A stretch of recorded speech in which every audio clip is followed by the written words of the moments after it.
Benvenuti al Giro del Mondo in 80 giorni. A cura di Radio Nostra, ogni lunedì sera dalle ore 21. Buon ascolto.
Buonasera Gianluigi, buonasera a tutti gli ascoltatori. Ciao, buonasera a tutti. Sono anche oggi contento di essere qui con voi.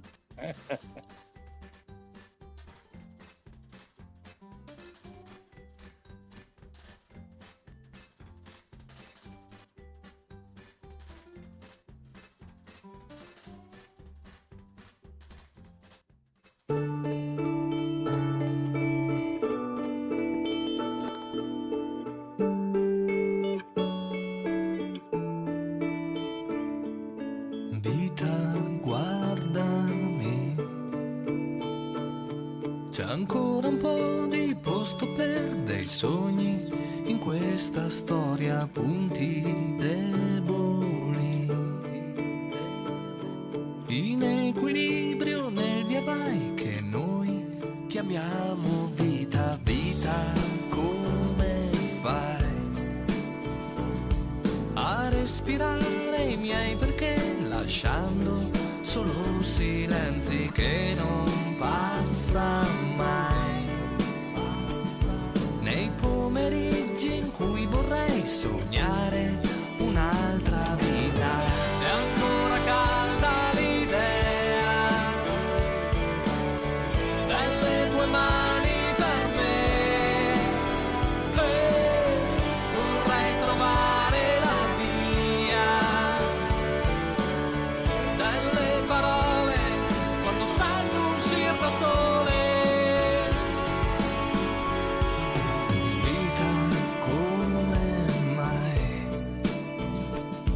Sorridi spesso accanto a chi non vuole amare i giorni e invece poi stai lì e chiudi gli occhi quando c'è qualcuno che chiama vita. È ancora calda l'idea delle tue mani per me, vorrei trovare nelle parole quando sento uscire da sole, anche mentre fuori piove.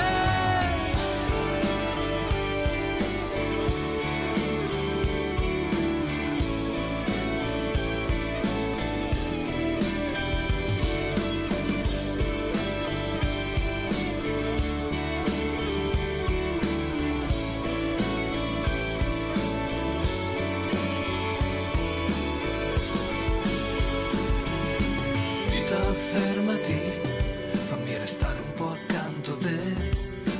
Forse è inutile, però vorrei tu mi ascoltassi, sai. Vita, sorreggimi se lascio andare tutte le paure. Vita, guardami, cerca di amare, non solo quando vuoi.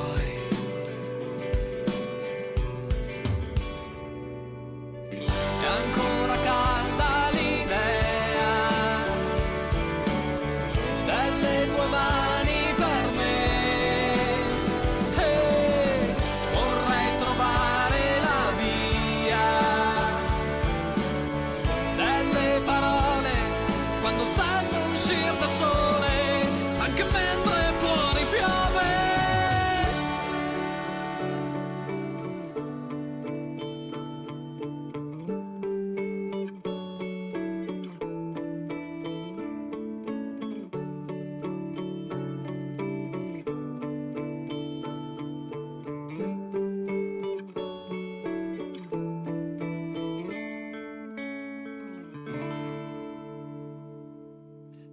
un'altra vita Andrea Rana, ma adesso con la nostra mongolfiera siamo in volo e arriviamo in centro Italia ci appollaiamo, si può dire, cioè atterriamo un attimino, appollaiare è un po' bruttino.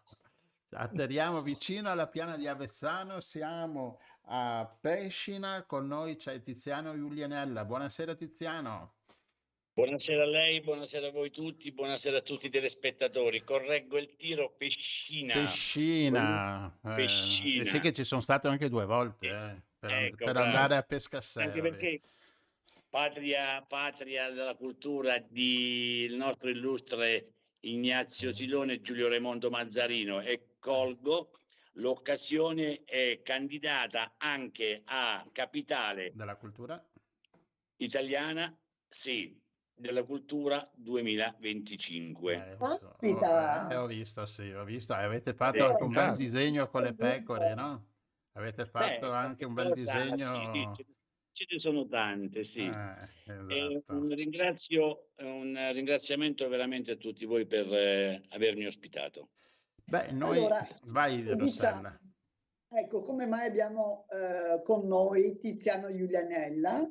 Perché la settimana scorsa abbiamo parlato di pecore, di transumanza fra Veneto e Trentino, e abbiamo chiesto se c'era qualche pastore che aveva voglia di raccontare un po' dal punto di vista proprio personale, così, e dal vivo, e il pastore ce l'abbiamo. Eccolo qua, un pastore, credo di una famiglia storica di pastori, e quindi eccolo qua che ci racconta un pochino di transumanza e di tante altre cose. Sì, vengo da come appena detto, vengo da una famiglia storica, nonni, bisnonni, miei avi, abbiamo dato continuità in questa magnifica regione per dare un supporto alla stessa regione, perché questo lavoro è veramente un lavoro come tutti quanti gli altri, è prezioso e rispettabile da ogni cosa, dato qualsiasi altro lavoro, insomma. Io sono, se parliamo di transumanza e di tratturi, c'è stata anche il riconoscimento dell'UNESCO dei tratturi 2015, se non vado errato, Sì. Però magari cerco nella nostra regione di sintetizzarla in maniera di quello che sta succedendo e di quello che è successo, di quello che noi dovremmo riportare queste vecchie origini all'attualità per far conoscere le nuove generazioni, perché altrimenti così c'è scritto solo sulla carta e non si riesce mai a entrare nel merito della problematica, tra virgolette, o dalla gestione che uno possa fare per quanto riguarda il nostro settore agropastorale. Dunque, non sono pochi quelli che sostengono che parlare della transumanza nei tratturi non abbia attinenza col mondo odierno. Questo comincia a diventare un problema. Questo è un discorso che può essere fatto solo da chi è solito attribuire architetture superficiali. Non ha senso dire che l'Abruzzo non è più quello di D'Annunzio, ma come si può? Una storia del D'Annunzio oggi magari si prende nel dire non è più quella. Come non ha senso nell'imbarazzo dell'attribuzione dell'attribuire l'architettura superficiale, che non ha senso che dire che l'Abruzzo non è più quello di D'Annunzio, vi correggo, però volevo aggiungere come non ha senso di D'Annunzio, scusa, questa mi sembra un po' articolata, dunque in realtà sono dire, vabbè. Comunque, il discorso, sì, la volevo strumentalizzare un po' in maniera un po' diversa, però va bene così. La transumanza e i tratturi sono veramente di alto spessore nel nostro territorio. Nel nostro territorio prima si facevano le transumanze con i miei avi, i miei nonni, i miei bisnonni, partivamo da Pescina, da Gelano, Tratturo, Magno, L'Aquila, le Puglie. Si arrivava fino alle Puglie anche, no? Si arrivava fino alle Leggevo. Puglie, si arrivava fino a Roma. Oggi tutto questo po' di roba, nonostante che è stato riconosciuto come patrimonio dell'UNESCO, non si sta quasi verificando più, perché non si verifica più per costi esorbitanti per quanto riguarda un po' il tutto, il sistema che ha cambiato tutto il sistema. Ed è questo quando tutti i nostri genitori che portavano i nonni quelle pecore laggiù, c'era veramente una cognizione dell'agropastorale, c'era una cognizione di tutela al territorio, di biodiversità, di ecosistema, c'era un po' tutto, e soprattutto per una grande sopravvivenza, perché preferivano di portare le pecore giù per farle foraggiare, per poi riportarle, come dice anche nello stesso tratto di D'Annunzio, le riportavano a settembre che tornavano da sotto, ed era un'economia non da poco conto. Oggi, ahimè, quello che sta succedendo è veramente disastroso in questo settore, disastroso perché non c'è più attenzione, e io mi rallaccio nel dire che cosa fare. Cosa fare, perché sta diventando un problema, un settore sta emarginando, sta scomparendo. Qualcuno si deve assumere le proprie responsabilità di questo settore. Tiziano, scusa, ci sono ancora parecchi pastori in Abruzzo o siete rimasti pochi?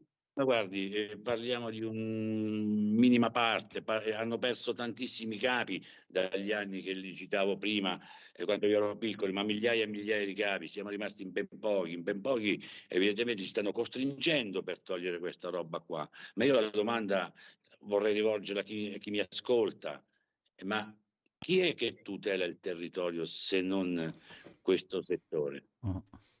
Chi? Perché dici che tutela il territorio questo settore? In che modo? Guardi,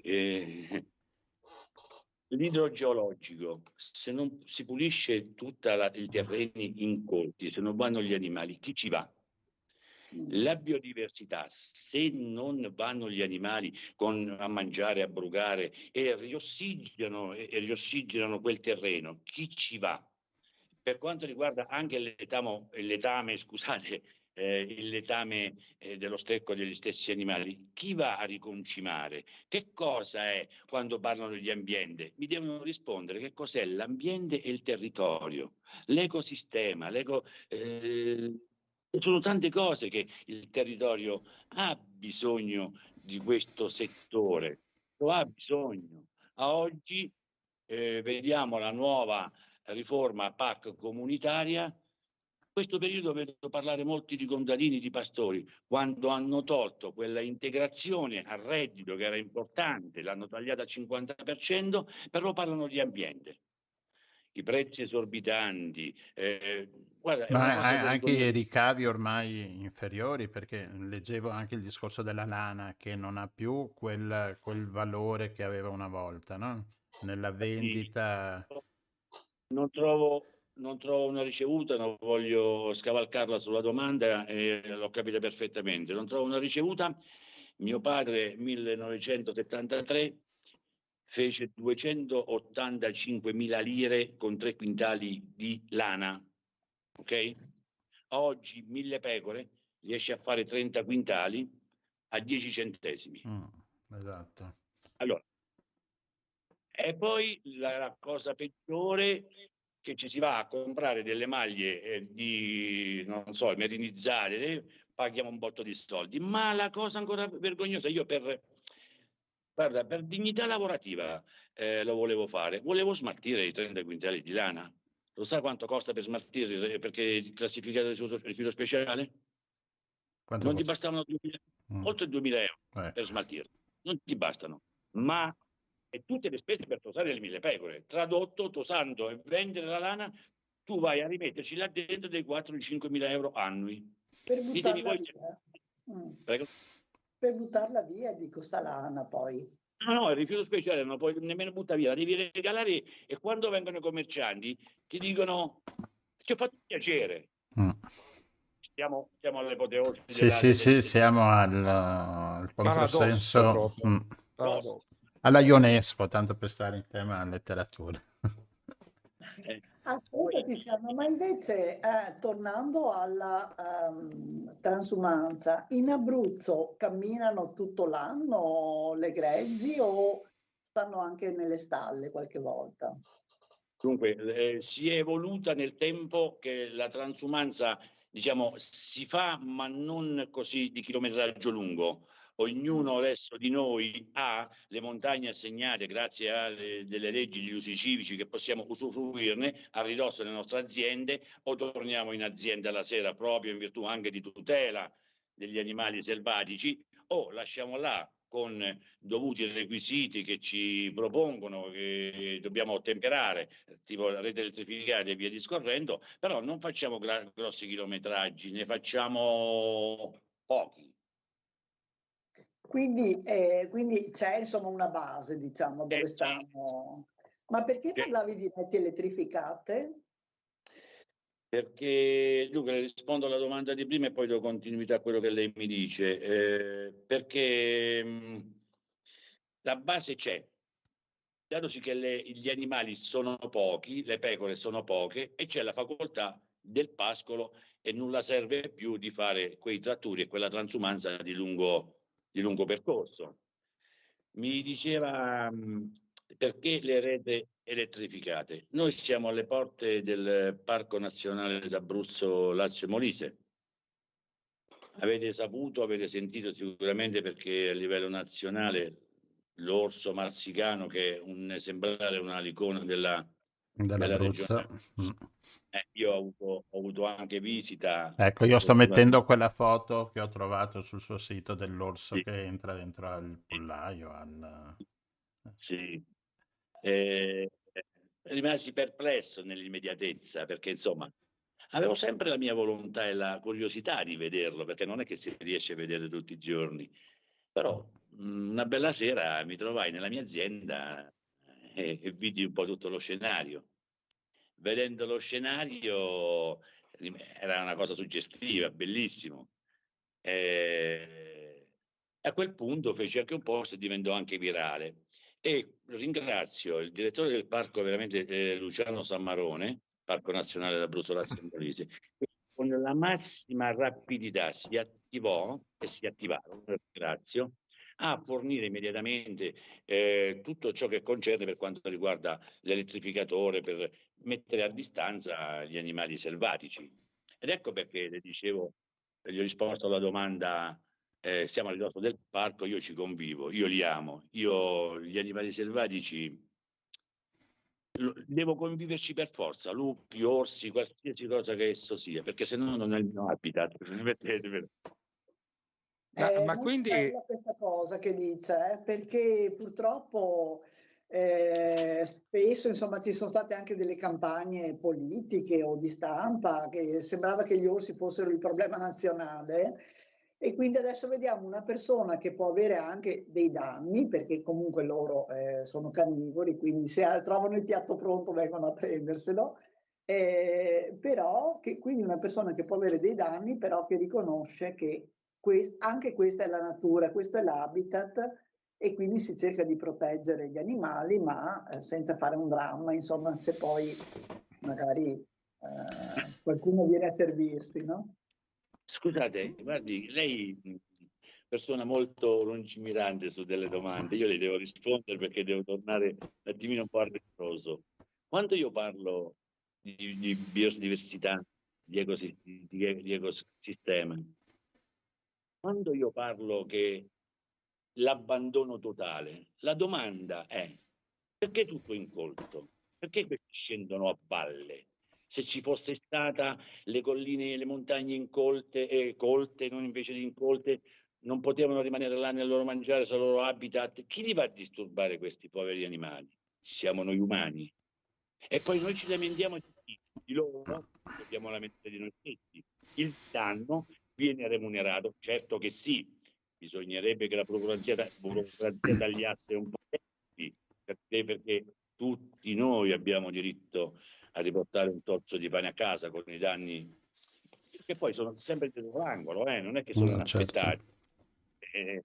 Però un po' più di attenzione a salvare, come si vuol dire, capra e cavoli si potrebbe fare. I danni vigiliamo gli animali, non li lasciamo nello stato di abbandono totale, stiamoci dietro.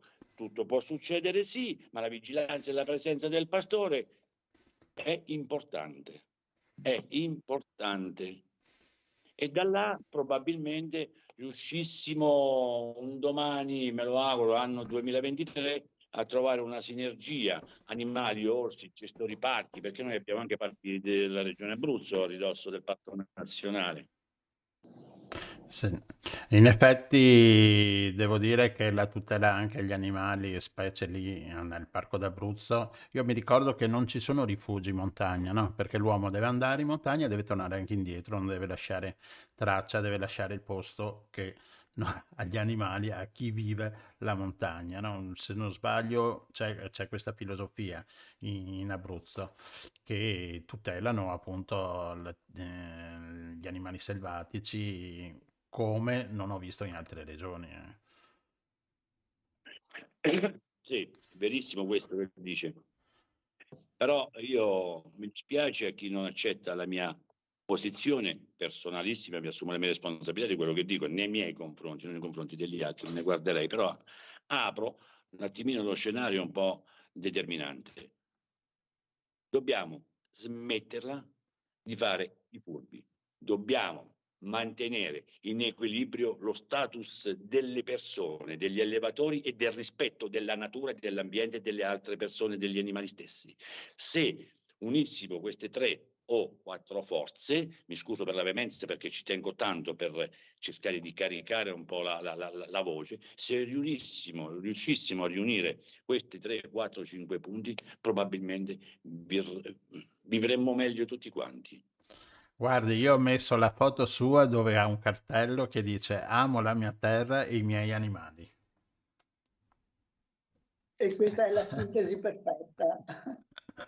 Io dirle grazie per quel, mi scuso all'inizio, però purtroppo è dolorante, mi sono un po' incartato, chiedo scusa anche ai telespettatori. Non mancherà l'occasione quando sto in forma di espletare nei massimi dettagli tutto ciò che concerne. Questa è la regione Abruzzo, regione come ho esordito, così se ho ancora qualche minuto cerco mi dica lei quanto tempo ho. Pochissimo. La regione Abruzzo, la regione verde d'Europa, mi auguro che questa regione splenda per sempre di sole e di verde, perché è importante per le nuove generazioni che mi auguro che mi invitate le prossime volte, le prossime puntate, sarò a disposizione per far capire anche alle nuove generazioni che cosa è questo mestiere, come funziona questo mestiere, perché si fa questo mestiere, perché necessita questo mestiere. Mi taccio nel dire perché necessita, perché la mia azienda, oggi come le altre aziende me ne guarderei, biologico, IGP, abbiamo tutte le certificati immaginabili possibili.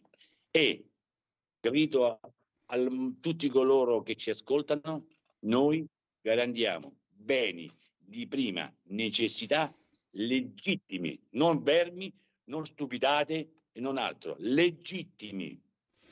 Grazie. Bene, grazie Tiziano. Noi ovviamente la richiameremo, Tiziano, non perché... ti molliamo, io già ti do del tuo. No, perché anche avevo un'altra domanda io, quando hai parlato di rete elettrificate, sì. ma adesso mi rendo conto che è un po' tardi, però la prossima volta volevo sapere se c'erano anche altri animali oltre agli orsi per proteggere le cose. E quindi ti aspettiamo presto a raccontarci bene questa storia che ci piace molto. Di orsi e lupi. Cinghiali, caprioli, cervi, un po' tutto. Una meraviglia. Grazie mille. A voi, buonasera a tutti i telespettatori, mi scuso per l'essere stato un po' vementoso. No, ci piace. Vi ascolterò. Sì. Grazie, buona serata a voi tutti. Buona serata. Grazie. Ciao.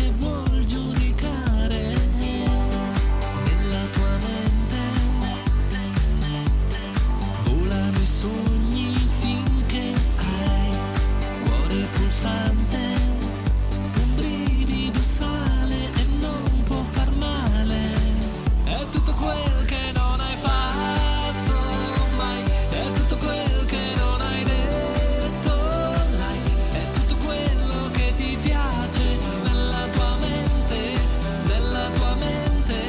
poi lo ritroverai, è tutto quel che non hai fatto mai, è tutto quel che non hai detto, like, è tutto quello che ti piace nella tua mente, poi lo ritroverai,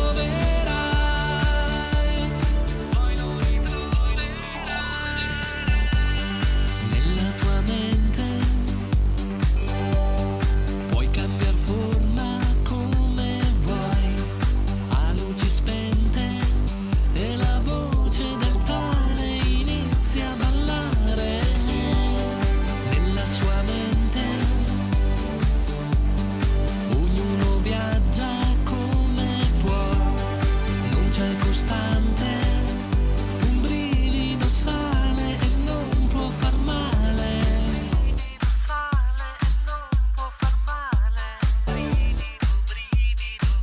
è tutto quel che non hai fatto mai, è tutto quel che non hai detto, like, è tutto quello che ti piace nella tua mente, poi lo ritroverai, è tutto quel che non hai fatto mai, è tutto quel che non hai detto, like, è tutto quello che ti piace nella tua mente, poi lo ritroverai,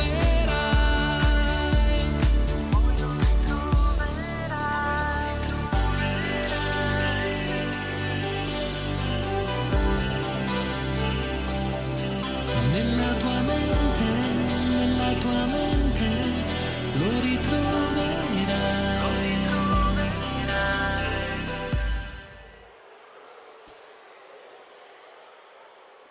Nella tua mente,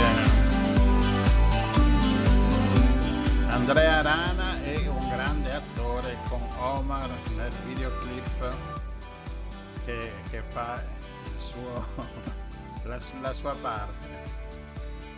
E siamo ancora un po' in volo, stiamo per arrivare verso la meta del secondo ospite. Siamo a Londra ormai, e a Londra chi troviamo? Rossella, ti accendo il microfono. A Londra abbiamo Caterina Sant'Agati, che è una insegnante. Che belle, hai visto che belle le luci calando su Londra, bellissima. Abbiamo Caterina Sant'Agati che insegna a Londra. Che cosa insegni, Caterina, intanto? Intanto piacere a tutti e grazie di avermi invitato. Insegno italiano a stranieri, principalmente adulti, anche qualche ragazzino, però principalmente insegno a scuole di lingua. Ah, in scuole di lingua, ok. Mhm. E da quanto tempo sei lì? Allora, adesso insegno italiano da 3 anni. In realtà quando sono arrivata facevo altro. Io ho Ok. studiato lingue e sono venuta a Londra principalmente perché ero curiosa di Londra. Come tutti. Come tutti quelli che studiano lingue, prima sono stata in Spagna, sono stata in Germania e quindi ho detto, beh, sai che c'è? Andiamo a Londra. Ho cominciato a fare qualcosa di diverso che non mi piaceva e poi ho frequentato un corso per diventare insegnante di italiano a stranieri, un po' per caso, e poi ho cominciato a insegnare italiano, lo faccio ormai da 3 anni. Ho fatto quel famoso corso nel 2020, proprio un minuto prima che iniziasse il lockdown. Sì, e da allora insegno. Ascolta, ma è molto richiesto l'italiano a Londra? Stranamente sì. Dico stranamente perché a me piace molto questo lavoro e avevo iniziato a insegnare italiano durante la mia laurea triennale, un sacco di anni fa. Però quando avevo pensato di continuare, quindi di fare magari un master, di fare proprio una laurea magistrale, mi era stato detto che non c'era richiesta, pensavo, ma chi vuoi che voglia imparare l'italiano? Sbagliando. e questo è un consiglio che do a colleghi più giovani, invece ce n'è richiesta, e come? Non è una vita facile, bisogna spostarsi tanto, bisogna lavorare tanto, però c'è molta richiesta, in No, ma particolare sono ora. uscite anche recentemente, no, delle statistiche, poi non sappiamo quanto attendibili, che dice che è la terza lingua, la seconda lingua più studiata al mondo, insomma. Vabbè, quindi, Sì, ecco, sì. ma i tuoi studenti sono inglesi o sono internazionali? Allora, è interessante questa domanda perché dipende un po' dalla scuola. Quindi dalla scuola io lavoro per tutti noi insegnanti di italiano, ma di lingue, anche insegnanti di tedesco, di francese sono così. Lavoriamo per più scuole perché mettiamo insieme un po' di ore, no? E magari lavoriamo anche in proprio. Quindi io magari ho delle mie lezioni online o delle lezioni di persona, perché no?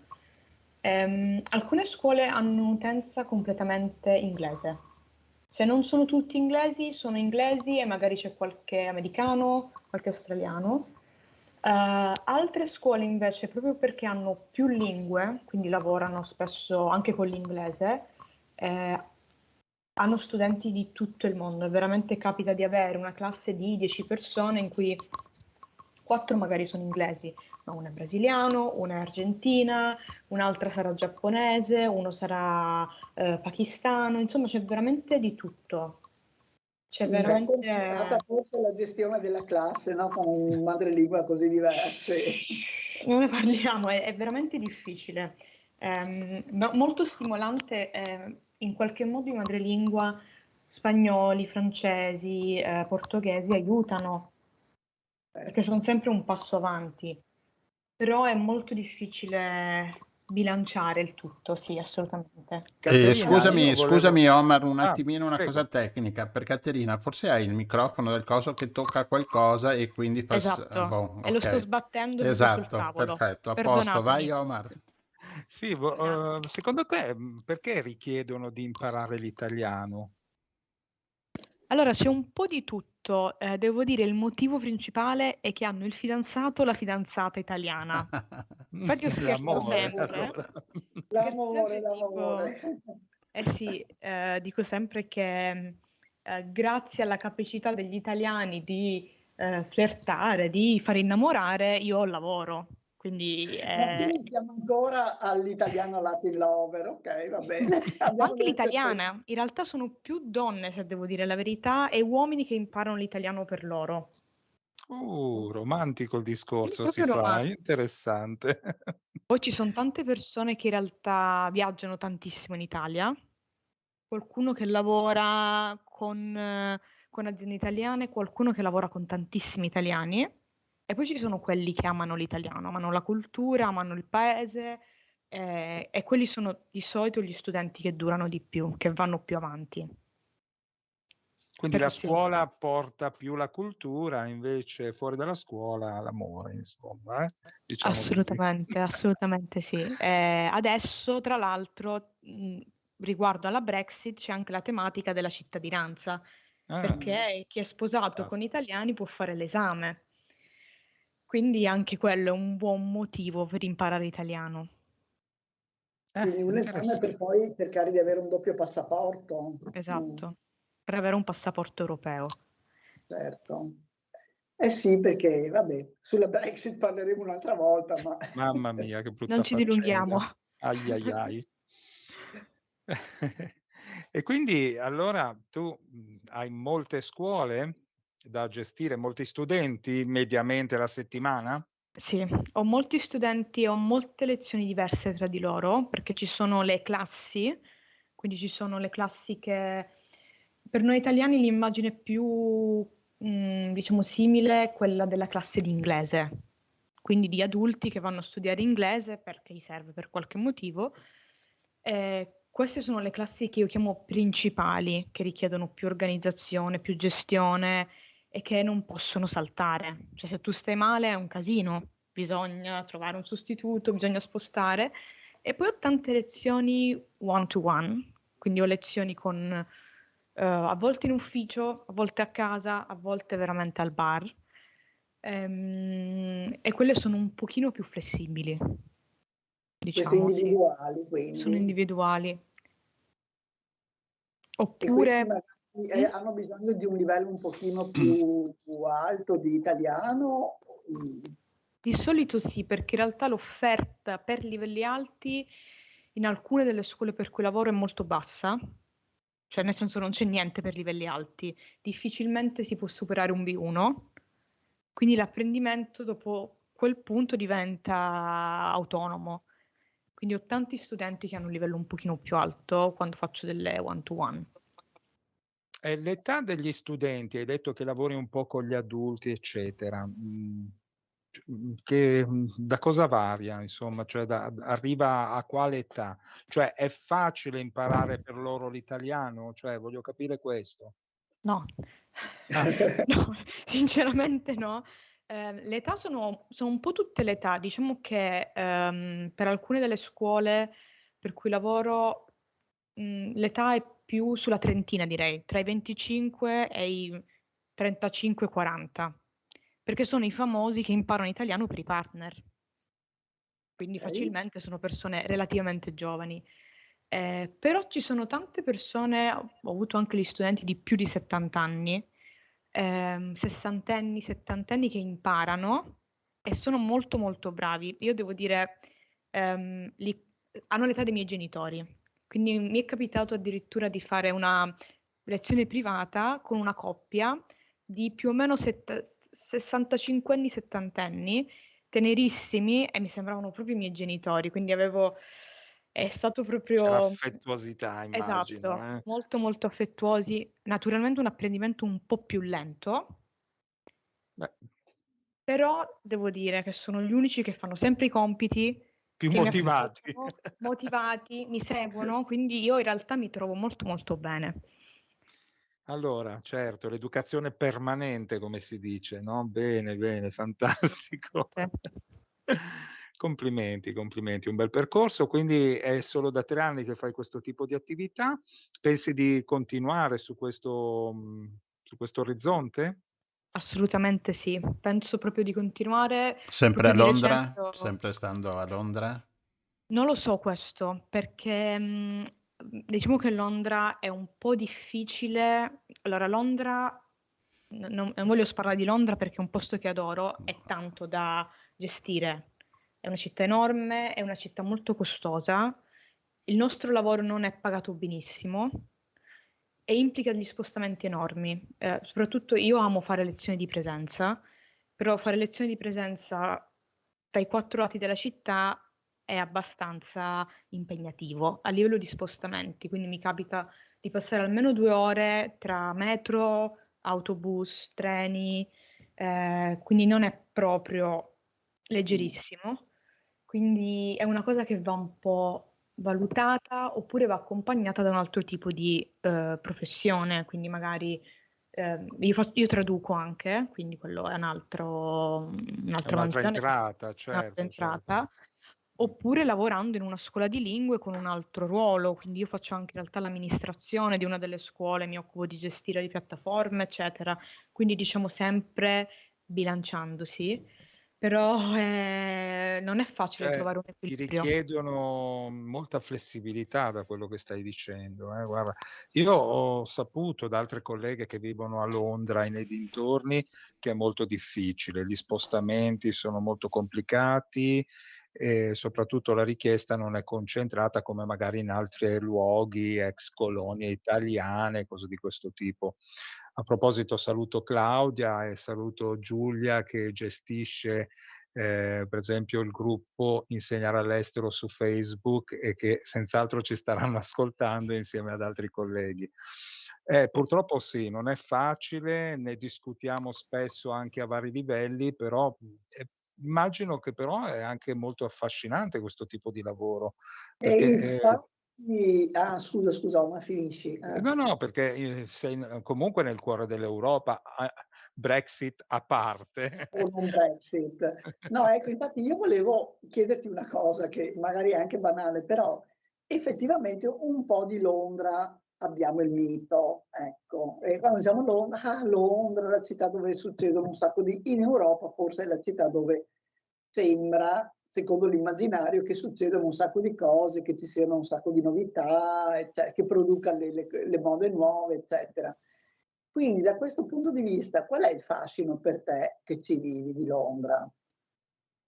Allora, è vero che Londra produce tante cose nuove. Per me, la motivazione principale, almeno all'inizio, era più legata alla letteratura inglese, perché ho studiato lingue, ho studiato letteratura inglese, quindi pensare di andare a un pub dove Dickens scriveva e queste cose era una cosa proprio molto affascinante. In realtà io all'origine non volevo venire a Londra, perché io ho studiato anche tedesco, quindi sono molto affascinata dalle culture un po' più nordiche, ma non proprio nordiche. Amo i pub, amo la birra, amo questo mondo un po' freddo che però si riscalda col camino, insomma questo genere di ambientazione.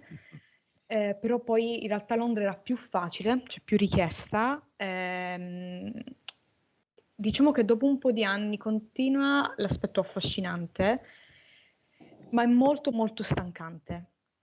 Quindi continuo a pensare... Questo lo dicono in molti, sì. Dicono anche che è una città molto dura e lo dicono magari persone che hanno anche lavori così prestigiosi e quindi con stipendi buoni, però dicono una città dura, no? Però io volevo capire qual è invece l'aspetto bello, l'aspetto affascinante, quello per cui molti di noi magari sarebbero anche molto attratti da questa città. Credo che molti abbiano un po' l'idea di a Londra si guadagna bene, a Londra gli stipendi sono alti, sì, però le spese sono altissime.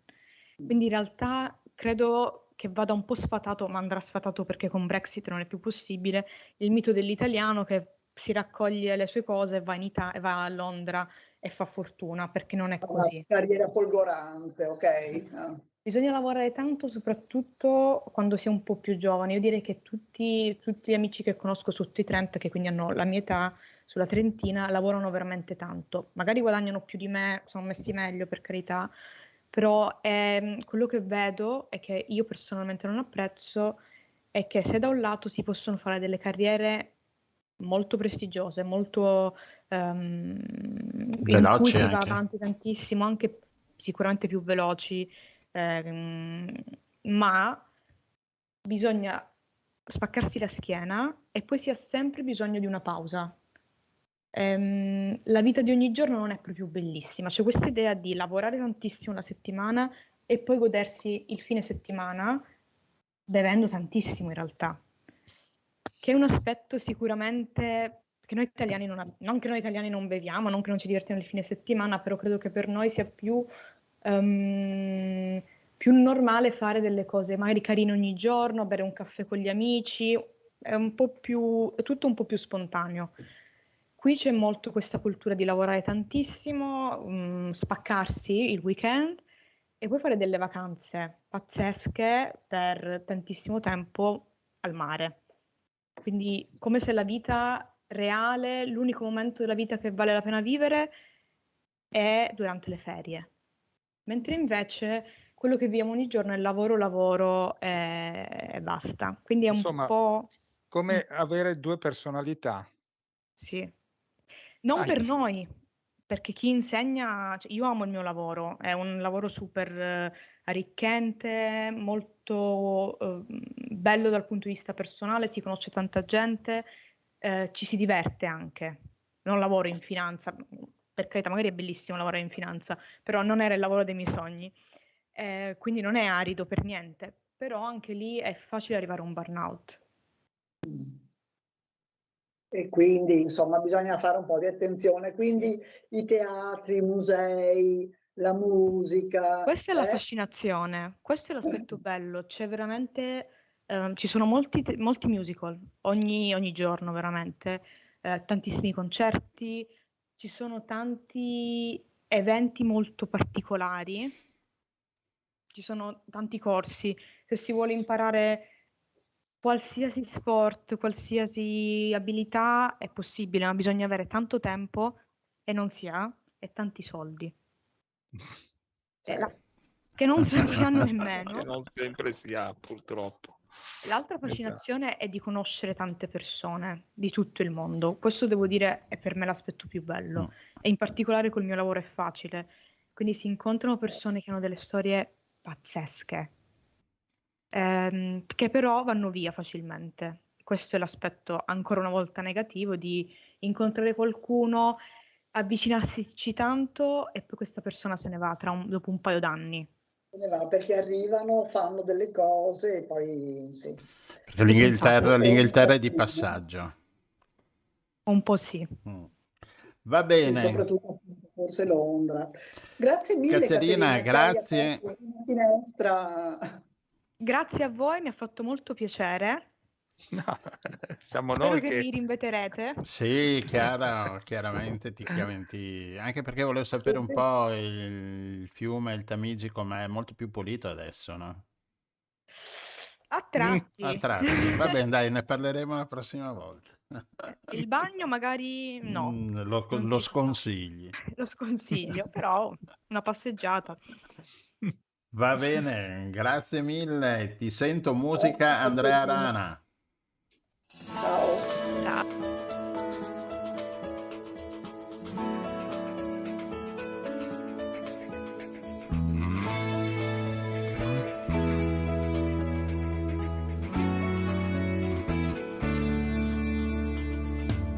Ritornerò da te con sguardo semplice, come se ieri fosse un giorno mai passato, perché la libertà è un gesto fragile che prende forma nella mente per poi andare via. La distanza ci porterà il fuoco di mille realtà, mentre tutto qui brucia già per te. E proprio mentre fuori piove o nasce un fiore, ti sento musica, perché lo sai che le parole mi fanno dire quel che avevo già. Un ramo di poesie, pensieri complici, da poter scuotere nei vuoti di ogni giorno, perché la fantasia è un volo libero, può sempre scegliere se stare o andare via, solo volando le città, deserti di modernità, per poi riposarsi un po' con me. E proprio mentre fuori piove o nasce un fiore, ti sento musica, perché lo sai che le parole mi fanno dire quel che avevo già. E se poi ritrovo un sole dentro me, lo dipingerò nel buio con te, anche se tutto nasce e muore, e perché mi rifuggerò nel sogno di te, che mi hai fatto vivere una vita e niente più, ma sei sempre stata accanto a me, qui con me. E proprio mentre fuori piove o nasce un fiore, ti sento musica, perché lo sai che le parole mi fanno dire quel che avevo già. E proprio mentre fuori piove o nasce un fiore, mi sento musica, perché lo so che con il cuore posso dire quel che avevo già, che avevo già. Avevo già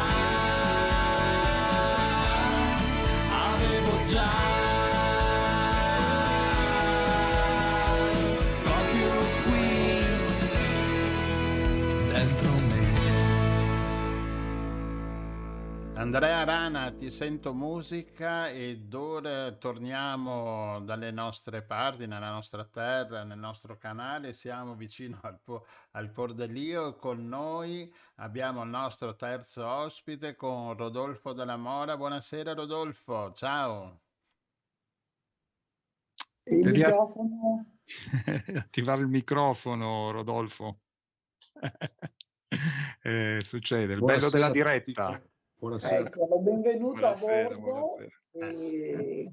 Ecco, con Rodolfo che è a bordo con noi, quindi anche la nostra mongolfiera è adatta a tutti. Con Rodolfo parliamo di disability managers. E che cos'è, Rodolfo, questa figura del disability manager? Disability manager è una figura che è da poco nata, diciamo che è nata in altri paesi ancora moltissimi anni fa, però in Italia diciamo che l'ho costituito io, ho portata io la bellezza di 12 anni fa, 13 anni fa. Il disability manager è una competenza inserita in una professionalità. Attraverso un percorso diciamo formativo dedicato, un professionista acquisisce delle competenze e le sviluppa all'interno del mondo suo professionale, cercando di fare delle azioni in termini progettuali, in termini di servizi, riferite appunto a soggetti fragili, in particolare alle persone con disabilità. Questa cosa, ripeto, è una cosa diciamo nata in Veneto, qui da noi. Quindi è un aiuto che dai anche alle amministrazioni comunali, alle amministrazioni pubbliche, no? Sì, ripeto, il disability manager è una figura che va inserita all'interno delle aziende, in particolare ultimamente nell'ambito delle aziende, come facilitatore nell'ambito del disability management, quindi tutti quei soggetti fragili, persone con disabilità che lavorano in azienda, ma anche nell'ente pubblico. Io per esempio sono disability manager del comune di Treviso e lì praticamente faccio un'azione di disability management con tutti gli assessori, col sindaco nei confronti dei cittadini. Sono anche disability manager dell'ospedale di Motta di Livenza, che è un ospedale riabilitativo di alta specializzazione, e lì invece faccio un'azione di disability management nell'ambito sanitario, favorendo l'inclusione e l'autonomia delle persone con disabilità, perché mi interfaccio con i vari soggetti che fanno parte della filiera riabilitativa, e quindi fisioterapisti, terapisti occupazionali, fisioterapisti, per cercare di creare le condizioni di autonomia una volta che la persona viene dimessa dall'ambiente ospedaliero e quindi ne rientra a casa. Quindi adattamento ambientale, adattamento all'abitazione, ottenimento patenti di guida, cioè ridare una nuova vita alla persona. Quindi la tua attività è rivolta al personale di queste istituzioni, non ai cittadini, cioè ai cittadini attraverso il personale, diciamo. No. Cioè, allora, io mi interfaccio con le associazioni, col mondo del volontariato, col terzo settore, nel caso del comune, no? E il comune come consulente ai fini, per esempio, dell'abbattimento delle barriere architettoniche, di consulenza su servizi, sull'accessibilità del patrimonio museale. Io non ho un assessore di turno, io mi interfaccio con tutti gli assessori. Questo vale per il comune. Ma nell'ambito sanitario, dove io lavoro, che è l'ospedale riabilitativo di Motta di Livenza, è un ospedale prettamente riabilitativo. Quindi abbiamo circa 130 posti letto, con riabilitazioni che vanno dalla cardiologica alla medicina fisica riabilitativa alla pneumologica. Ecco, lì io faccio parte della filiera riabilitativa e mi interfaccio con i soggetti, quindi i professionisti che fanno la riabilitazione nei confronti del paziente, per cercare di trovare le soluzioni al paziente. Ok, ho capito. Quindi ci sono due modalità d'approccio di disability management, uno nell'ambito della persona, e lì faccio un'azione di tipo sartoriale sul caso, quindi l'adattamento alla casa in funzione ai bisogni e necessità della persona, mentre l'azione di disability management che faccio per il comune devo ragionare in termini molto più ampi, quindi alla platea della comunità, alla città, quindi non solamente al caso ma alla comunità, quindi bisogna avere anche una visione diciamo aperta, flessibile su questo. E c'è ancora molto da fare, no? Sul fronte dell'accessibilità dei servizi. Ma di tutto.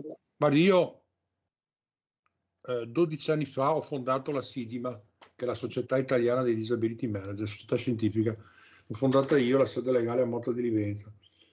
In questi 11 anni ho visto lo sviluppo culturale, sociale, evolutivo, ma anche in termini lenti, silenti, lento, ma silente, di quello che è l'approccio alla cultura dell'inclusione.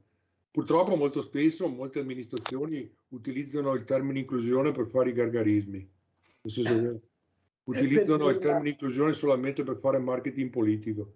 Non serve da molto lontano, ci sono casi molto importanti nel territorio. E invece bisogna fare azioni concrete, no? E quindi il compito del disability manager è quello di marcare stretto l'amministrazione. Ma è cambiata comunque un po' la sensibilità, no? Nei confronti di questo tema negli anni. Sì, ripeto, guarda, io che mi occupo di inclusione, cioè di progettazione universale, sono 32 anni. Da 32 anni che svolgo l'attività. Purtroppo non sono giovane, sono ormai avanti con l'età. Però ho visto quello che è l'evoluzione del linguaggio, della cultura, ma anche l'approccio, capito? Io recentemente ho scritto un libro su questo, sul linguaggio. Cioè, pensate che le stesse norme emanate dallo Stato italiano descrivono in molto chiara e netta qual è l'evoluzione culturale dell'epoca, ma soprattutto di adesso. La 104, che è la legge quadro nei confronti delle persone handicappate, il termine handicappato è un termine che viene utilizzato nel 92. La prima legge sugli invalidi risale agli anni 60. Il termine menomato, perché il termine è stato menomato, invalido, handicappato, diversamente abile, e fino siamo arrivati al concetto di persona con disabilità. Certo. Ma non è un'evoluzione legata alla moda, proprio anche al concetto stesso. Sì, è un aspetto anche culturale È anche un problema di etichette, ma anche psicologico, certo, sociale. Sì. Ma quali sono le richieste che vengono fatte, per esempio, dalle comunità? Allora, innanzitutto molti servizi sulla mobilità accessibile, perché dopo dipende uno se abita su grosse città, c'è maggiore facilità d'azione. Il problema è nel momento in cui abiti su realtà comunali territoriali ampie con servizi scarsi.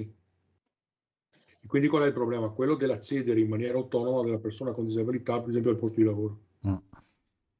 Quindi è vincolato.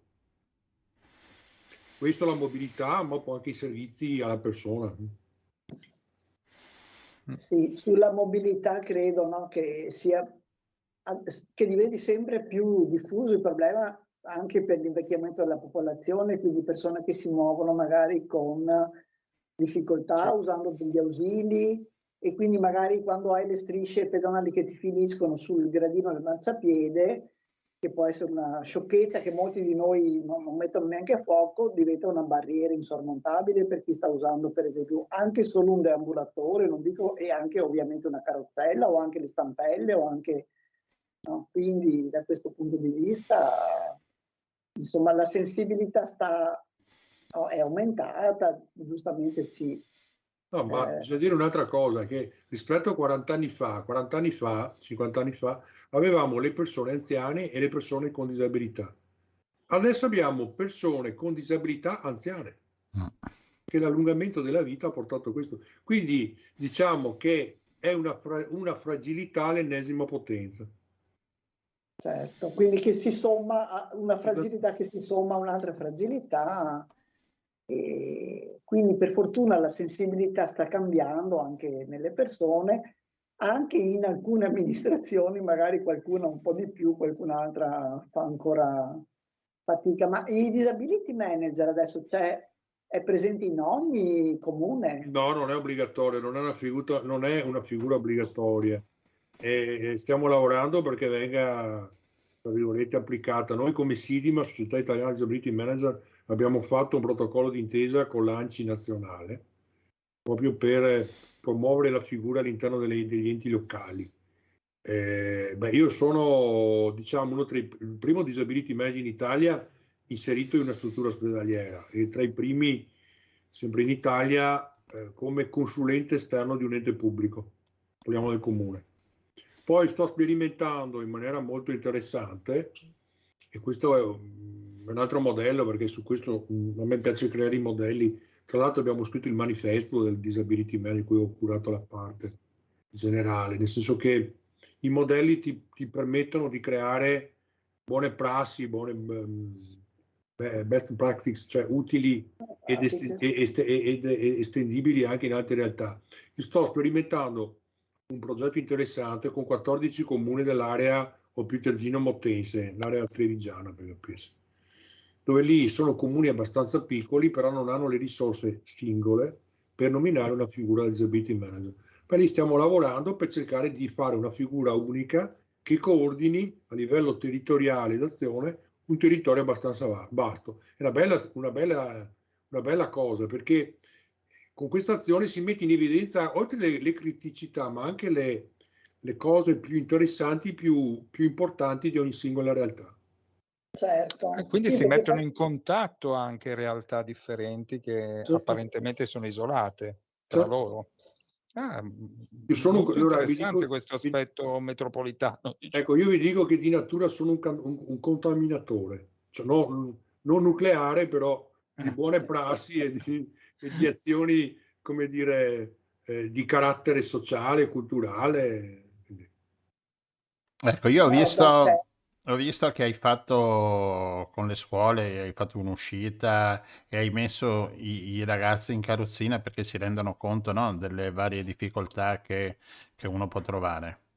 Sì, quello è un progetto che ho fatto io con le scuole superiori di Treviso, quindi ho coinvolto l'Istituto Tecnico per Geometri Andrea Palladio, e il liceo classico famoso Canova di Treviso, poi l'Istituto d'Arte sempre di Treviso, e con loro abbiamo fatto un'azione non solamente di formazione e di promozione della cultura dell'inclusione. Ho fatto la formazione in classe con loro, quindi ho spiegato dei concetti sulla disabilità, poi ho fatto fare le prove empatiche, cioè li ho resi, come ha detto prima Gianluigi, cioè disabili per un momento. Ho creato le disabilità in forma artificiale, li ho fatto diventare sordi, ciechi, in carrozzina, col deambulatore, con le protesi, e li ho fatto girare per il centro di Treviso. Treviso con tutte le sue criticità, perché Treviso è una città storica, quindi San Pietrini, casini, cioè di tutto, e quindi hanno provato in prima persona la cosa. Ma la cosa bella, al di là di questo, che poi l'ho fatto anche alle scuole ex scuole medie, non so come si chiamano, le superiori di primo grado, vabbè, di primo grado, sì, va bene, ormai si chiamano sempre scuole medie. Sì, no, è che io sono stato alla riforma gentile, quindi non è che ho molta cultura in me. E quindi, oltre all'aspetto della formazione, è stato interessante che con loro poi abbiamo fatto un progetto di un parco inclusivo storico-artistico. Quindi ognuno di loro, in base alle loro specialità, quindi i geometri hanno fatto la rilevazione topografica e il rilievo dello stato di fatto, e il classico ha fatto la ricerca storico-artistica delle opere d'arte di prossimità. Poi c'è stato l'artistico che ha realizzato alcune opere artistiche in miniatura come prototipi per spiegare altre opere. Quindi alla fine abbiamo realizzato un progetto che adesso l'amministrazione lo prenderà in considerazione e lo inserirà all'interno dei progetti PNRR. Quindi bello, veramente complimenti. Credo che i ragazzi che hanno partecipato a questo progetto non se lo dimenticheranno più. No. E quindi credo che sia molto importante, insomma, no? Suscitare, perché tante volte non ce ne accorgiamo. Ecco, noi che magari siamo fortunati e non abbiamo qualche limite fisico, così non ce ne accorgiamo, facciamo fatica a mettere a fuoco. Quindi molto bello quello di calarsi nei panni, anche se brevemente. E poi Rossella, cioè è una sorta di gioco di ruolo molto utile, pensato, sì, perché i bambini, i ragazzi, insomma, ormai grandicelli, si saranno anche divertiti nonostante le difficoltà a fare questa esperienza, No, quindi anche motivati. perché saranno i futuri amministratori e quindi sono già, insomma, diciamo che conoscono il problema per averlo un po' vissuto Per averlo e vissuto. capito. Mm. Esatto, Quantomeno esatto. è una sensibilizzazione, insomma, che è quella che apre poi, no, la strada. Si dovrebbe fare la stessa cosa con i sindaci. No, beh sì, ma i sindaci, guardi, il sindaco di Treviso lo massacro continuamente, quindi l'ho anche detto pubblicamente, quindi l'ha detto, perché l'ha detto, quindi è marcato stretto, ma sinceramente abbiamo fatto tante belle cose a Treviso. Per esempio abbiamo realizzato le prime mura accessibili da parte delle persone con disabilità, quindi abbiamo creato le rampe d'accesso alle mura antiche, cioè è un lavoro lì. Veramente, io ho fatto un lavoro veramente alla Giulio Andreotti, si dice, cioè di mediazione, perché con la tendenza non è facile, cioè spiegare che una rampa all'8%, che la normativa lo prevede, è troppo ripida.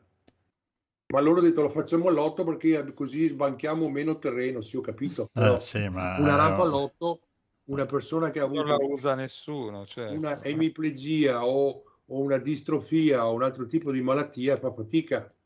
Allora ho detto ok, facciamo la prova, si siede in carrozzina e provi. Ecco.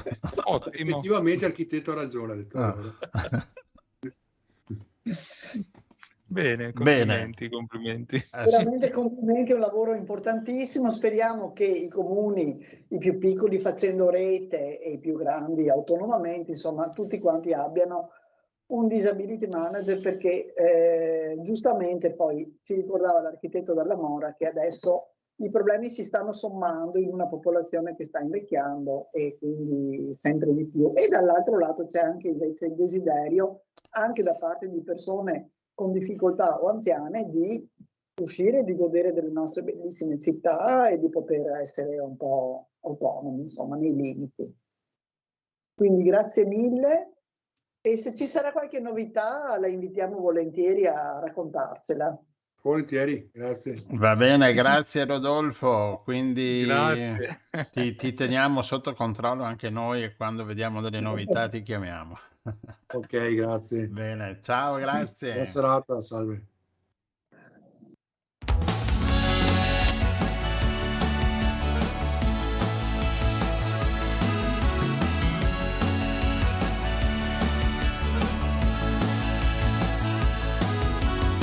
Un giorno ti troverai la tua vita davanti, le gambe pesanti e il fiato in fondo al cuore. Quel giorno lo capirai che è passata l'estate e avrai un altro amore che non ti seguirà e ti addormenterai sul mare con la tua voglia di ripartire. È il tempo che avanza da un angolo all'altro di un'età, non c'è una partenza se non c'è un conflitto d'anima, è un passo di danza per tutta la vita, anche più in là, un po' di pazienza e l'alba diventa musica, solo musica.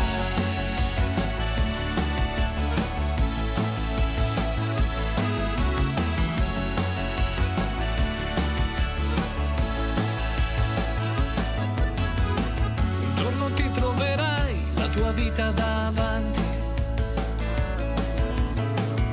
la voglia di andare senza sapere dove.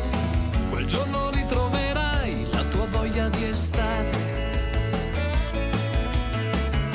le spiagge perdute e la felicità. Un giorno incontrerai il tuo mare, è un libro d'aria per ripartire. È il tempo che avanza da un angolo all'altro di un'età,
Eccoci qui che torniamo in studio e devo dire che il tempo che avanza e sono già quasi le 22 e da un angolo all'altro del mondo noi andiamo, e per rifarmi un po' sul brano che abbiamo sentito adesso di Andrea Rana, da un angolo all'altro, e adesso finalmente abbiamo l'ospite nostro Andrea Rana. Ciao Andrea!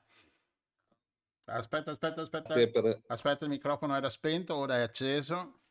Ciao, buonasera a tutti e grazie per l'invito. Grazie a te, Andrea. Dove siamo? Dove siamo finiti? Siamo finiti a Lodi. Ah, Lodi. A Lodi. Sì, C'è sì, una, Lodi. c'è una canzone, no, su Lodi? No, cos'è? Adesso non me la ricordo, va bene. Ecco, benissimo. No, invece abbiamo ascoltato tante canzoni di Andrea Rana, anzi abbiamo visto dei video molto belle. Sì, La molto prima belli. che esatto, la prima che hai mandato è Un'altra vita. Ci vuoi raccontare qualcosa, Andrea? Sì, Un'altra vita è un brano di qualche anno fa, è stato scritto, se non sbaglio, attorno al 2010, poi la registrazione videoclip è stata fatta successivamente attorno al 2012. È un brano, ora non voglio apparire blasfemo, ma diciamo, no, perché magari qualcuno si aspetta magari chissà cosa, allora mi è stato dato l'idea dopo la morte del mio cagnolino nel 2006, che era stato con me per 16 anni, e lì ho scoperto un po' il concetto di universalità dell'amore, perché il dolore che ho provato quando è sparito, quando è venuto a mancare, mi ha fatto comprendere appunto che l'amore va al di là del concetto solito che abbiamo giusto nei confronti appunto delle persone, ma si può amare benissimo anche un compagno di vita, in questo caso un animale. Ah, E da lì poi è partita tutta l'idea, poi la canzone non è che parlasse esplicitamente di questo, però diciamo l'incipit è partito tutto da lì, ecco. no, beh, insomma, è tutto partito da una storia personale, quindi Sì. tua, che hai raccontato in chiave così universale. Complimenti. No, Noi abbiamo ascoltato. Sì, sì. prego. No, io volevo un attimino capire un attimo da dove arrivi, insomma, il tuo Allora, percorso, insomma, musicale. Allora, beh, arrivo dal luogo, insomma, solito, nel senso band di ragazzini dell'oratorio, poi si scopre appunto la bellezza del far musica insieme e si prende il via verso grandi sogni. Ecco, diciamo che è una storia come tante, anche se il mio inizio sinceramente è stato non nella composizione di canzoni, anche perché nella band in cui stavo non era mio compito, mi occupavo solo di testi. Io sono nato come scrittore di poesiuole, diciamo, cioè comunque mi divertivo a scrivere piccole poesie, brevi racconti, e da lì poi è nato l'amore appunto per la musica, per comporre canzoni. Ascolta, ci sono i videoclip che sono bellissimi, sono ben fatti, sono super professionali, ti aiuti con un'agenzia, Allora, i videoclip sono amici? stati, sì, sono sicuramente amici, videoclip sono stati girati di volta in volta da registi differenti, anche se molti di essi sono stati girati da un regista, Alfetto, filmmaker, Samuele, e poi di volta in volta comunque si sono susseguiti anche altri registi. No, un'agenzia, è tutto autoprodotto, sono amici, cioè sono diventati amici perché ci siamo conosciuti per il fatto appunto della collaborazione. Niente, mi piace cambiare, mi piace anche scoprire, diciamo, le persone con le quali credo che si potrebbe fare una bella collaborazione, ecco. Quindi di volta in volta mi piace scoprire qualcosa di nuovo. Complimenti, sì. Io ho visto il primo video, molto bello, e nella seconda, che si intitola Nella tua mente, ci vuoi raccontare qualcosa di questo secondo brano? È stato è stato impegnativo perché allora, per i videoclip, poi Omar lo sa bene perché ha seguito con me tutto il processo. Per i videoclip era stata contattata, una ragazza dello spettacolo, e quindi è stato abbastanza complicato, riuscire ad organizzare il tutto, perché per me era la prima volta, cioè hanno partecipato precedentemente, certo, ragazze dello spettacolo, però diciamo meno note, mentre Francesca Rocco, che appunto è l'ex Geffina che appare nel video, aveva un grado di notorietà ovviamente differente rispetto alle altre, e quindi è stato un po' difficile coordinare il tutto, perché mi sono trovato un po' impreparato, perché appunto era la prima volta. Però mi son divertito tantissimo, è stato, non so se Omar è d'accordo, è stato un pomeriggio meraviglioso, appunto, quando è stato registrato il videoclip, e mi è piaciuta proprio come esperienza, ecco, una Dove delle l'avete registrato? a Pavia, Ah, a Pavia, Pavia. sì. È stata proprio una bella esperienza, anche perché, da lì poi, sono partite altre, come posso dire, altri contatti, che poi non so se, prenderanno forma in futuro, però son partiti altri contatti, perché ovviamente, come posso dire, è cambiata anche la credibilità, nel senso, se un personaggio noto, appare in un video, allora anche altri personaggi noti possono accettare di buon grado di partecipare, ecco. Mentre prima era un po' più complicato contattarli, perché non avendo, diciamo, qualcosa da presentare, Sì, uno di questo storico, livello, esatto, diciamo, esatto. fatto, quindi era più difficile, diciamo, tentare l'approccio con altri nuovi artisti. Esatto, esattamente. Ma però scusami, cioè questo da un punto di vista più marketing, se vogliamo, ma dal punto di vista proprio del brano, Nella tua mente, che cosa Il ci vuoi brano era dire? nato Cosa ci da racconti? Sì, il brano era nato da, un esame in università, non mi ricordo quale sinceramente, perché son trascorsi un po' di anni. Da lì, avevo iniziato a scrivere delle parole chiave che, secondo me potessero, come posso dire, dipingere un po' la mente delle donne. Ecco, l'idea iniziale è stata quella. E poi da lì sono partito appunto, con con tutti i miei pensieri. Io vi dirò, non amo molto, raccontare, nello specifico i brani, perché, come diceva, non ricordo se Mogol o Battisti, ciascuno, può vederci quello che Quello che vuole, quello che vuole, crede. certo. E tante volte, mi sono ritrovato magari a spiegare il brano a qualche mio amico o amica, e sentirmi Non dire: "Ma cavolo, ma io pensavo tutta un'altra L'avevo cosa." pensato in maniera diversa. Esatto. Quindi da Un lì classico. evito, esatto, da lì evito di raccontare la No, va mia, bene, va bene. Ma dai, 2 battute, però vogliamo sentire anche su Ti sento musica, che è passato come terza traccia, Sì, Ti sento dicelo così. musica, guarda, è stato, un brano per me molto importante, perché è stato concepito, diciamo a cavallo di un'esperienza per me molto negativa, perché 10 anni fa 11 anni fa ho avuto alcuni problemi di salute, e, per chi crede nella numerologia, è accaduto il fatto il 27 maggio, e io esattamente un mese prima, il 27 aprile, registrai un vocale sul telefonino con, la bozza della traccia melodica di questa canzone.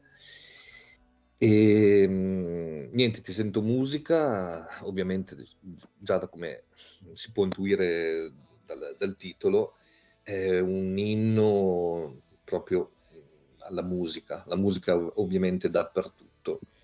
E come dico nel testo, anche mentre fuori piove o nasce un fiore ti sento musica, cioè che potrà risultare anche banale, ma era proprio quello che volevo dire. Tutto scorre, tutto va avanti e la musica è sempre lì a far da sottofondo nelle nostre Certo, vite. un Pantarei musicale, complimenti. Ma quindi per tornare all'ultimo che abbiamo sentito poco fa, da un angolo all'altro, che cosa ci racconti invece su questo? Questa volta su questo non posso dirvi davvero nulla perché il testo non l'ho scritto io. Complimenti. Il testo è stato scritto dallo scrittore e poeta Luca Viviani, toscano, e posso dirvi, ecco, che il brano è racchiuso nell'EP Mondie Isole, che è stato un EP ricco di collaborazioni perché hanno partecipato artisti sparsi per lo stivale, da appunto Luca Viviani, che saluto se è in ascolto, a Gina Rodia, ad Amélie, che è una cantante milanese. Gina Rodia invece è una cantante che abita nei pressi di Napoli. E insomma, ci sono state diverse collaborazioni sia a livello diciamo esecutivo, nel fare cori e insomma cose varie per quanto riguarda l'aspetto dell'arrangiamento, e invece proprio anche l'aspetto dei testi, della musica. Il tutto registrato, per concludere, visto che è stato un po' appunto che racchiude un po' tutta l'Italia, no, comunque varie parti d'Italia, è stato registrato in Calabria da Max Mungari, che si è diciamo occupato del mixaggio, della registrazione e produzione artistica di tutti i brani. Senti, questo diciamo il videoclip è solo diciamo una specie di karaoke, no? Il testo animato sì, avevo esaurito i soldi per fare i video e ho fatto vabbè, un ma i cartoni live. animati ci piacciono lo stesso, guarda. Senti, invece progetti per l'immediato futuro?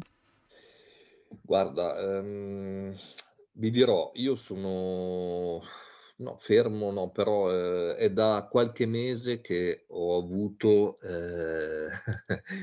quasi un rifiuto nei confronti non tanto della musica, ovviamente, perché continuo a farla nella mia cameretta, però per il mondo musicale riguardante il business, perché ho avuto ultimamente delle esperienze non piacevoli. Per il futuro ho lì una canzone che è quasi pronta, non so quando uscirà. Sto scrivendo un brano per un artista, per ora non posso dire nulla, Certo. perché non Certo. si sa neanche No, se beh, andrà in chiaro. porto questa cosa. E insomma progetti ci sono, però ecco, ripeto, ho trascorso da agosto fino a circa un mese fa occupandomi d'altro e preferendo stare nei momenti liberi all'aria aperta, per dire, anziché rinchiudermi in casa a suonare, perché appunto l'esperienza mi ha un po' segnato. Ci sono rimasto un po' male, quindi dovevo metabolizzare il tutto. Ascolta, serate e concerti adesso che inizia la buona stagione, se si riescono a fare? Finito il E Covid? io allora, al di là del Covid, No. come dicevo, io sono praticamente abbastanza fermo sotto aspetto dei live da quando ho avuto questo problema di salute, perché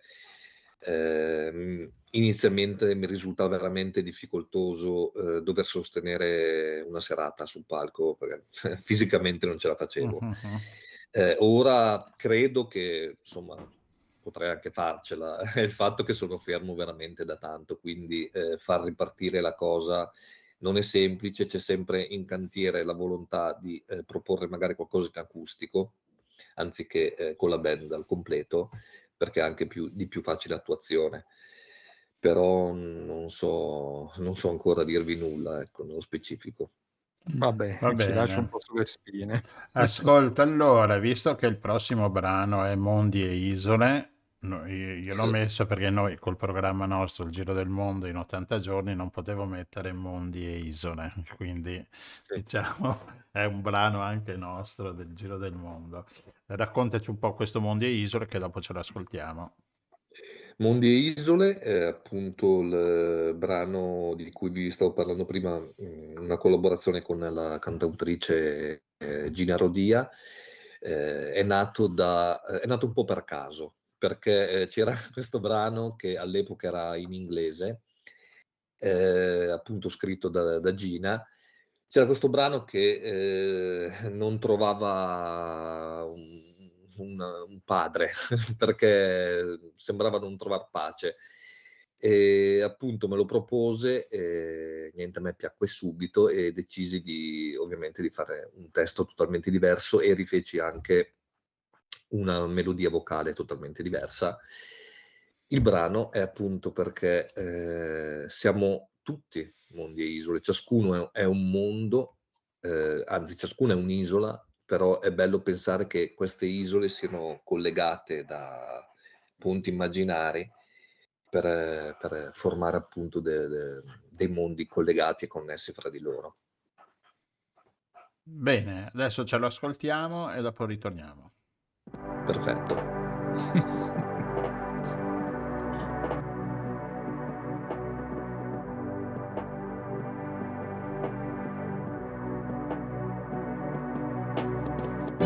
La notte ormai è buia già da un po'. Tutto qui mi sembra inutile, soltanto tu fra le mie idee. Stringimi, amore fragile, in questi giorni divento instabile, mentre tutto vola via. Vola via.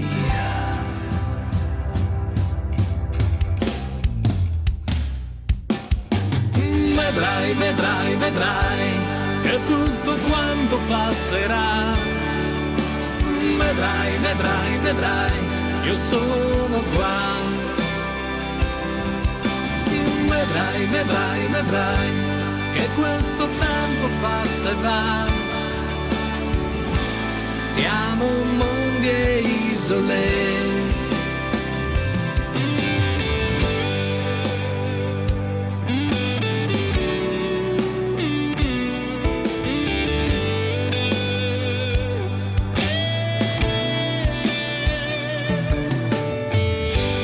Crescerai cercando la tua idea per poi cambiarla quando ormai sembrava tua,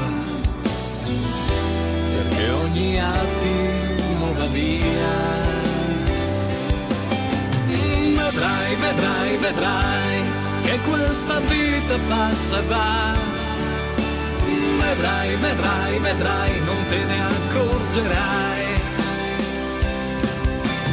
Vedrai, vedrai, vedrai quando si abbassa la marea. Siamo mondi e isole. Le tempeste si incendiano con un po' di follia e lucidità.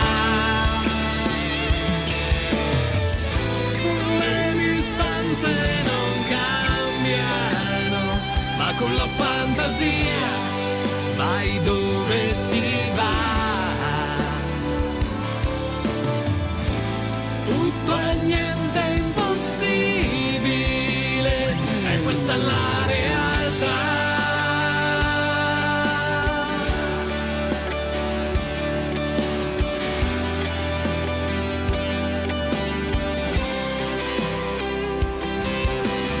Vedrai, vedrai, vedrai che questa vita passa e va.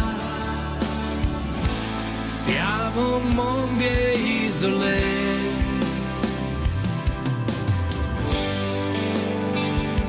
Siamo mondi, Siamo mondi, siamo mondi.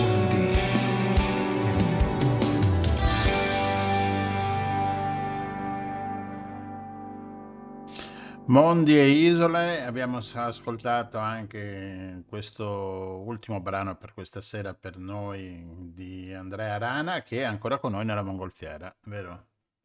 Sì, sono Sì, qui, sì, sono qui. che non ci vuoi lasciare. Ha fatto tutto il viaggio con noi questa sera. E volevo chiederti, autore tuo, diciamo, preferito, cantante tuo preferito nel mondo italiano e straniero? Se ne hai uno. Allora, i primi che mi vengono in mente, straniero Bruce Springsteen, tra quelli che preferisco, ma anche David Bowie, insomma ce ne sono un po'. Italiano,